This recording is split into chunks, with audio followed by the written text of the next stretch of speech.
All right, good afternoon. A little throwback hoodie there. It's pretty good. With the run game second half, what kind of work to get that on track for you guys? I think all 11 guys coming together in that second half of the game was a good thing to see. I know we've had our ups and downs the last couple games in the run game, so be able to take that, build from it, and keep improving as this season continues. What goes into building the chemistry between Ken and all the blockers in the run game? I think this is the time on task. Ken's a great running back, and he's done a nice job, throughout the course of the season of learning and all the different looks that come up with our run schemes. And I think those guys, as the more reps they get together, the better and better they'll get. And obviously the season, getting down to the end here. So, the better we can improve and the more we can improve like we did in the second half of that Kansas City game, the quicker, obviously that's going to be helpful as we close this thing out. For the Jets and the way that they're able to get to the quarterback without the blitz, how do they create that much pressure and those QB hits? Yeah, really with their guys up front, it starts right there because those four guys, and it's a lot of different guys rotating in and out throughout the course of the game. They run great games, and they're stopping the run on the way to the pass. So every snap you got to deal with this four-man rush that's relentless, and they do a great job of coaching it, and the players do a great job of really pursuing the football and constantly getting after the quarterback. So you can see when you put on the tape, how they're able to lead the league in quarterback hits because it is coming from multiple different people. Every snap that you're putting the film on. The back end of their defense, the corners they have, just what do you see out of that group on tape? Yeah, with Reed and Gardner, they got two great corners on the outside right there. So, starting there, when you have a good pass rush and a good secondary, which they have, it leads to the type of defensive numbers that they've been able to put up. So the corners are able to play nice and aggressive on the outside, mixing and matching some of their different coverage structures there, knowing that defensive line is going to get home, sooner rather than later. How do you think of Quinnen Williams? Yeah, he's a top-notch player. It's like every week in this league, you're talking about different D linemen that are, upper echelon players, and Williams is right there with everybody. He's been able to be super productive as far as his amount of sacks that he's gotten, but he's also productive in the run game. He's able to shock and shed blocks and do a nice job in the interior being disruptive, and definitely a guy that we have to be aware of and understand where he's located at on every down. There's a lot of edge players who can be dominant. Do you feel like there's only a handful of interior guys who can do what he does? Yeah, in that category. I mean, but I feel like more and more each week you're starting to see like some of these interior players. We just saw a great player last week in Kansas City. You see him every week. Obviously, when you play the Rams when Donald's playing, but that interior pass rush guy that can cause that disruption and create havoc inside where he's not really in a position where you can chip or help out on. Those are guys that are tough to deal with and have to have an understanding of them. I know nothing's decided yet, but if Tyler did make it back, what does he mean in this offense if he can get back in there? Yeah, it's amazing to see Tyler, back out, moving around a little bit already, so quickly. And, I know if he's able to do it, he's going to put the work in and be there. But, just having him back in the building, back around the guys, being a mentor, being a person of leadership on our team, it's great to see him here. It seemed like DK got more attention from the defense than he normally does with Tyler out.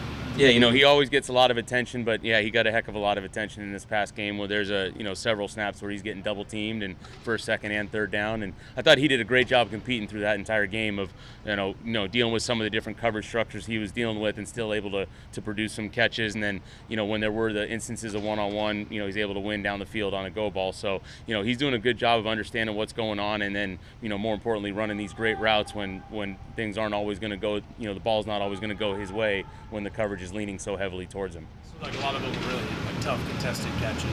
Yep, battling, a lot of hands-on, press type of stuff in the course of the game, and especially in a cold weather game. So it was a good challenge for him, and I thought he rose to the occasion. It's not the way you want, but is that a learning lesson for him? Because as he mentioned, he really hasn't played without Tyler in his.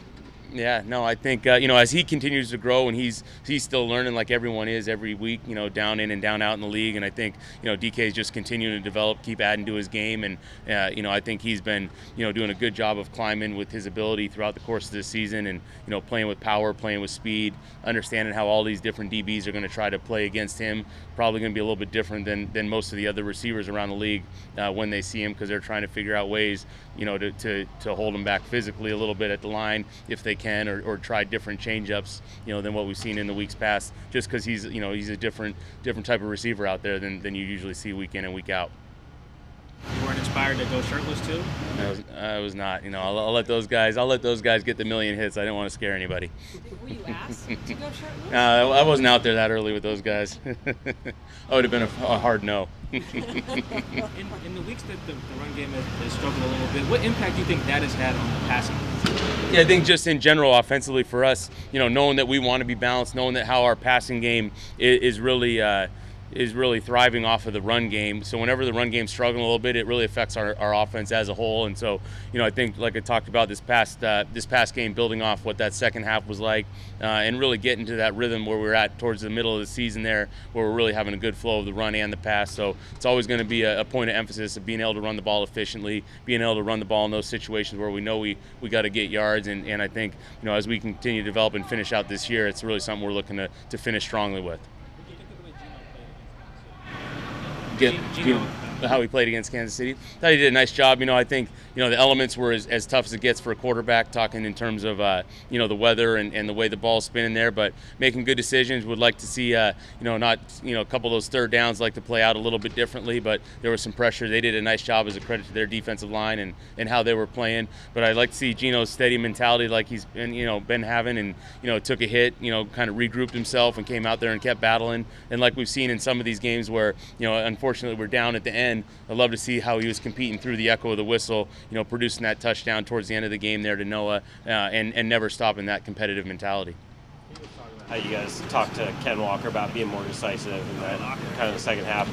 Is that a tough balance for a young runner who's so explosive to take what's there, but also you don't want to lose the explosive plays? Yeah, sure. I think Ken's natural ability is phenomenal. So I think the more and more carries he gets in our system, the more and more he's really understanding of all the different cuts that can happen off of our angles in our run game. I think the better and better he'll become. But it's also that fine line of taking away one of his superpowers, which is that ability to make guys miss in the hole, extend the play outside the framework of maybe where the play was designed. I would go back to the Giants game when we're running an outside zone to the right, and next thing you know, Ken's scoring on the left pylon. So I don't want to eliminate those, and it's just more of the in the runs in the course of the game. Are there some of the runs where we can level those off and take the 4 or 5 yard gains and stay efficient, and then one of the times where we can go and try to take those home run shots with that extra cut where he can make someone miss in space. When he has some of those long cutback runs, does he know ahead of time that a given run play there might be this cutback lane? I just think he's got just that natural ability of that vision. He can feel where the defenders are. He feels when the defense may overplay a run right there, and has that innate sense. He had one in Kansas City where we went a toss to the right and ends up winding it back to the left for a pretty solid gain right there. And I think that's where he has that initial positive gain right there. He knows he has that, and then that's where you'd love to see his natural ability take over and feel the overplay of the defense and wind it back to the out the back door there. Anything else, guys? Thank you. All right, thank you.